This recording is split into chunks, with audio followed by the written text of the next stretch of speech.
guys, welcome to my channel. So today we're going to talk about love, life, and relationships. We have a special caller on the line. Caller, would you like to introduce yourself? Yes, my name is James. How you doing today, James? I'm great. How you doing? I'm doing amazing. It is a wonderful Friday and life can't get any better. So today, James, we're talking about love, life, relationships, all rolled into one.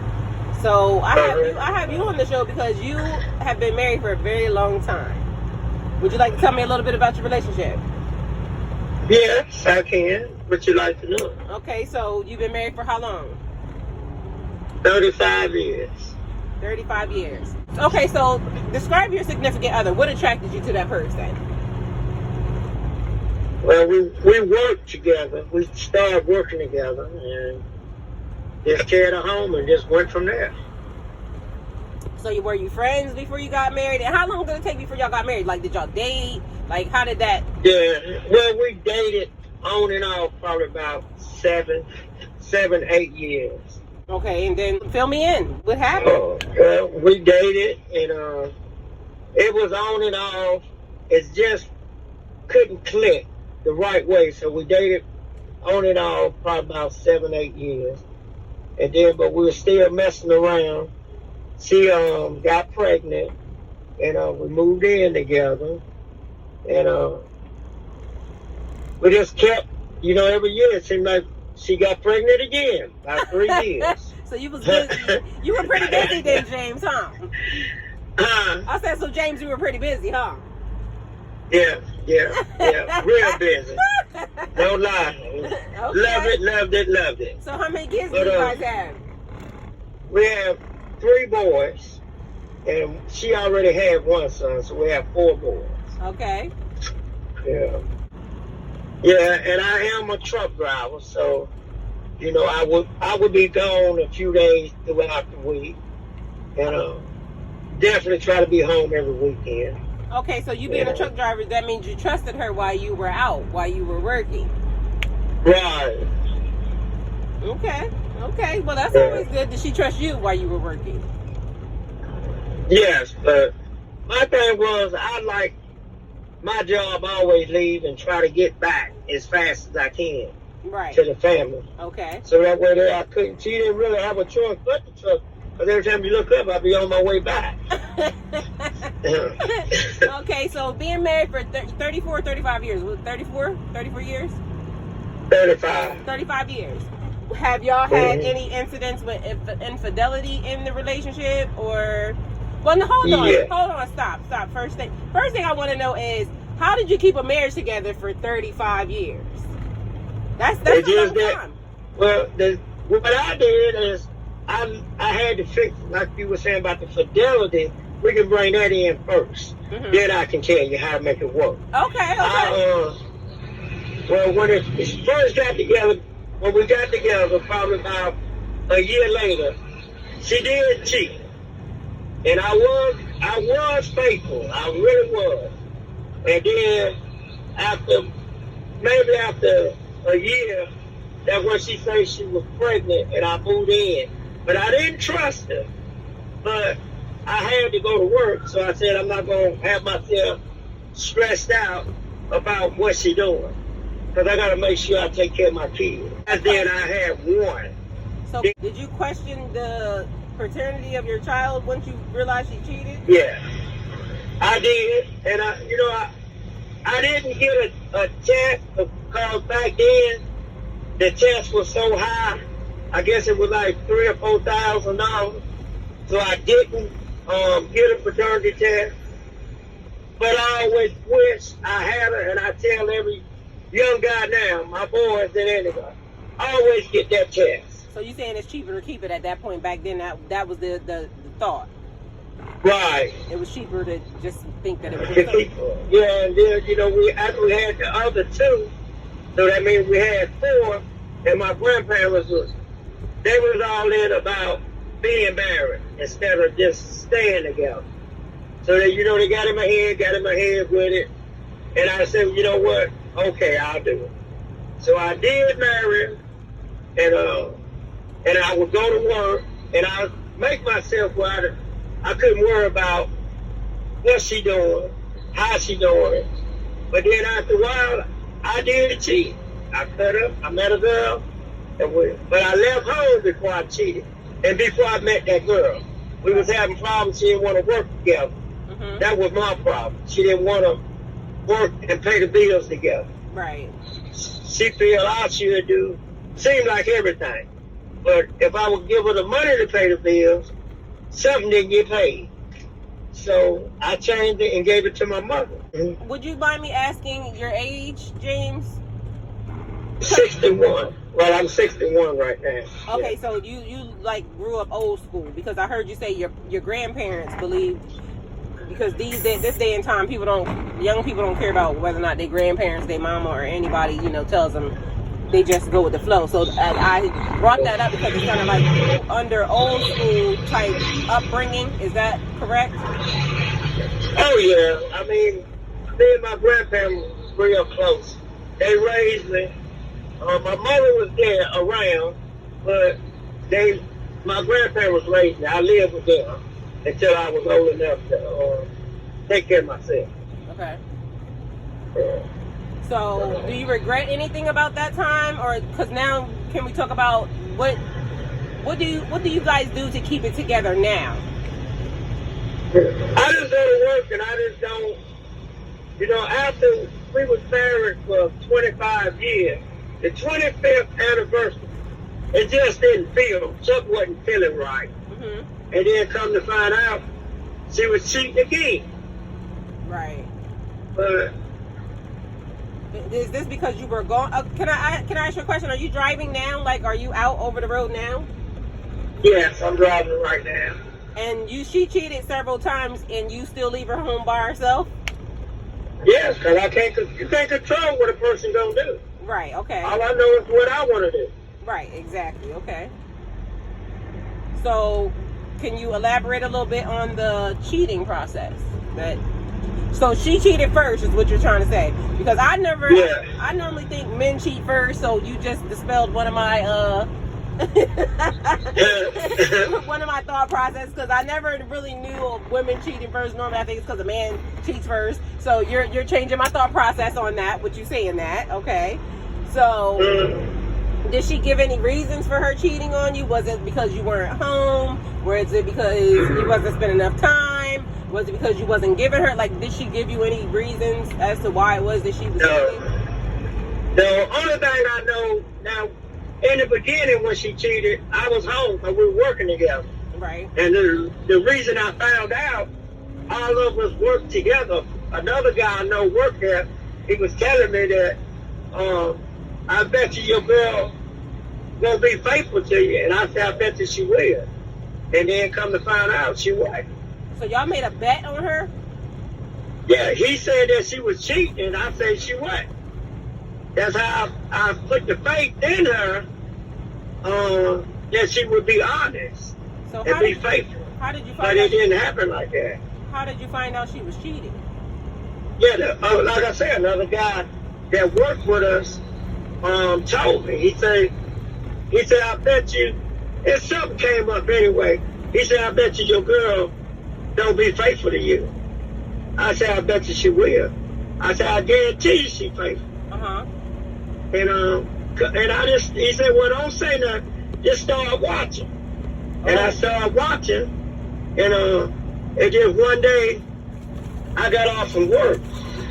And she was living with her mother. Mm-hmm. And this guy come over to her house. And I knew him. We all knew each other.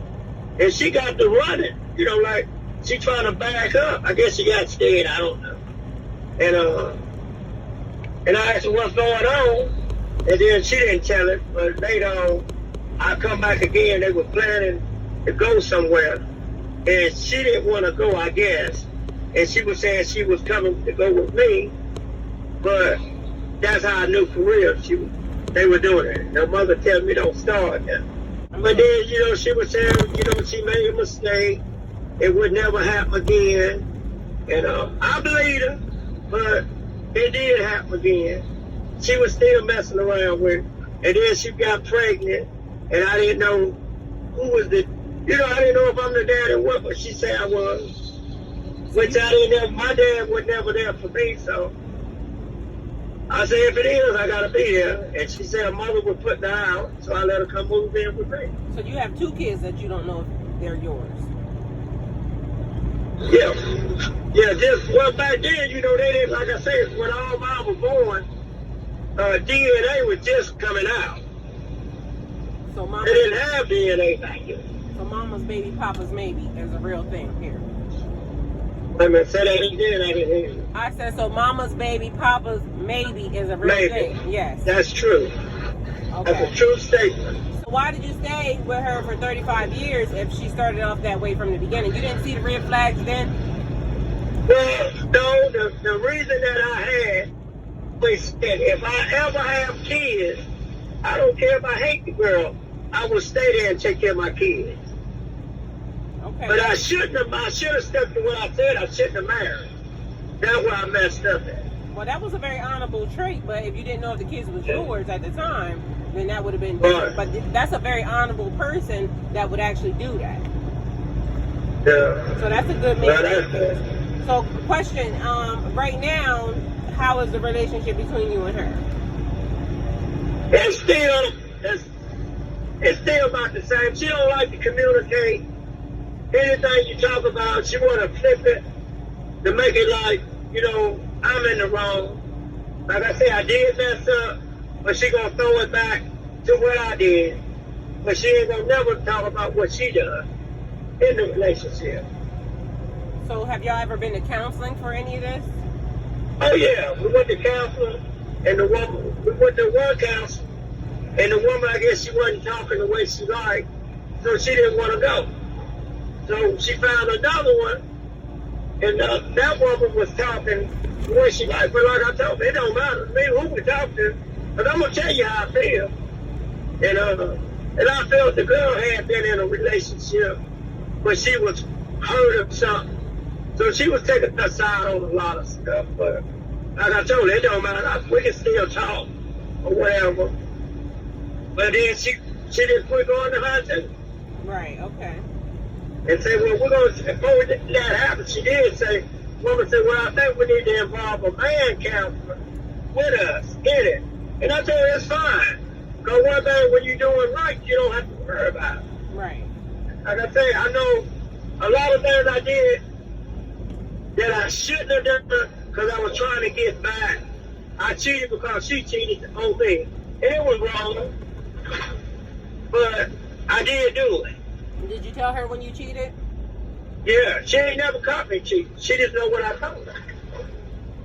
And what did she say? I mean, do you mind telling us? It ain't nothing. She ain't never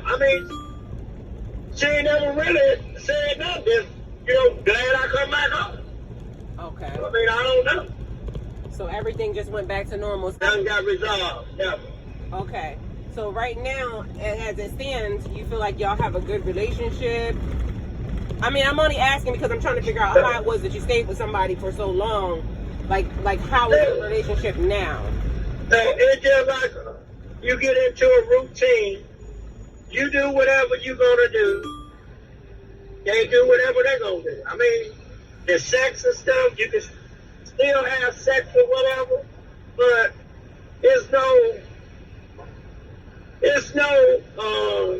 to me, it's no real love in it. Is there any because you were saying you was trying to figure out a word. I was going to say passion. So there's still sex happening at 60 though, is what you're saying? Oh yeah, you still get some sex, but it's no passion to say let's hold hands, let's romance, we might go out to eat, but it's not like I would love to be where I could be with my woman, we hold hands. Be going to the movies. She can finish my sentence, I can finish hers. We can do a lot more. That's what I'm looking for now. Right. And that's what you two are talking about right now? Or is that sounding like there's something behind that? Well, that's what I would love for to happen. But I mean, when you won't communicate, I feel like that is just There's a way so you can do whatever you do, and you can justify it on the end. Oh, I just couldn't talk to you. How can you not talk to the person that you swear you love? Communication is definitely key. You have to communicate in a relationship. You have to communicate in anything at this point in time in life. Right. Communication is very important. Yeah. But that's what our relationship all these years. And she said, when she was younger, stuff happened with her, and she don't feel she can talk. I said, but if you can't talk to a person, how can you be with her? She has unresolved childhood trauma, is what you're saying. The problem, yeah. And I'm not a therapist or anything. We're just having this conversation in general for, love, life, relationships. Because at the end of the day, this is what everybody's dealing with. So just trying to get some clarity and some understanding of the relationships between men and women and how to coexist. Yeah. So, and like I said, you've been in a relationship for such a very long time that seems like that's what most people want. They want to be in a relationship for that long. But I'm not gonna lie, your relationship sounds a little toxic. Yeah. I mean, because I don't know if that's something that I would want to do with a person for 35 years, and then because it's almost like you're at a blank is what it sounds like, what I'm gathering. Right. It sounds like you don't know what you want to do going forward. So does that sound like that you're continuing on in your marriage, or there's something that is happening under or behind the scenes? Well, what I like to do, in 35 years, if it ain't came together, I feel like I would love to go, but I had it might be just me. Women might feel something different. But I feel like if I got out here and work for it, I don't feel like a person should be entitled to half of it. Or entitled to none of it, really. I feel like if I don't mind giving you something, but don't take it from me. So you're saying you have assets. You have assets right now, and that's you would not want to leave because you don't want to have to give her half of your assets. Is what you're saying? That's how I felt, yeah. But now, since I'm seeing and listening, it don't really matter. If she get it, but now I was like it. That's why I've been there so long. But now it don't matter. She can have it or whatever. But I have told her, go get it put in your name and I'll walk away. She won't do it. But is she the type that would try to take from you because you don't want to give it to her? That sounds like y'all had the discussion already.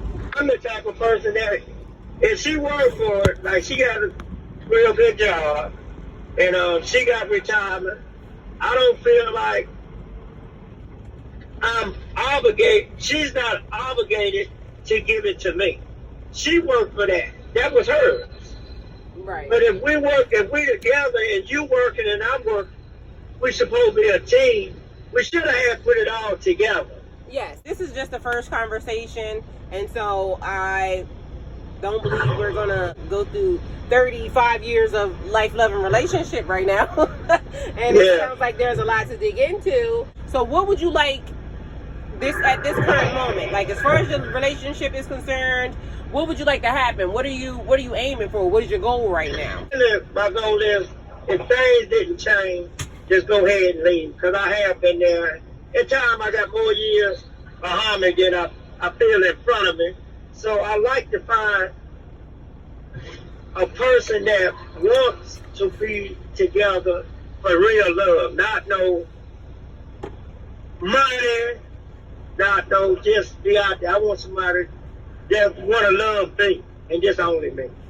And we can just do things together. Travel, just do anything. Go to the movies, walk in the park, anything. So you searching for your soulmate. Right. And you would give up 35 years of your life, marriage, children, just to go out to find your soulmate?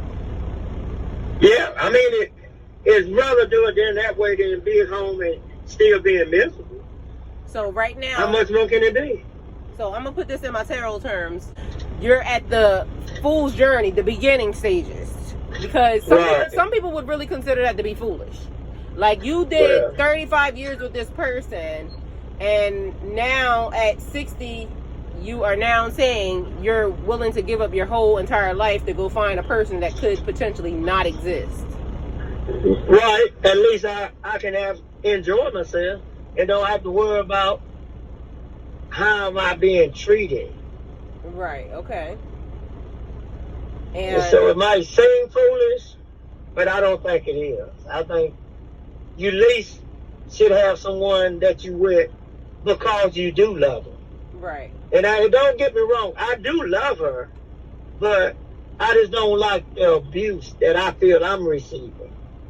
Well, in all actuality, it doesn't matter what anybody else says anyway. So whether or not somebody thinks that it's foolish or anything else, it's actually about how do you feel and you doing things for yourself. You being on your journey and you trying to figure out what your life's purpose or what you're destined to do in life. And at 60, it's almost like, it sounds like to me like you're trying to figure that out. Yeah. Well, really, I ain't have to worry about it earlier because I had my work, I had the kids. I didn't have to worry. All I do is just say, well, you know what? I can just go to work and don't worry about it. Right. For the job I had, I didn't have to be home but on the weekends. And then I'm gone the rest of the week, or I swing through the week. I used to come home, leave Sunday, be back Tuesday or Wednesday. The kids have a football, a basketball.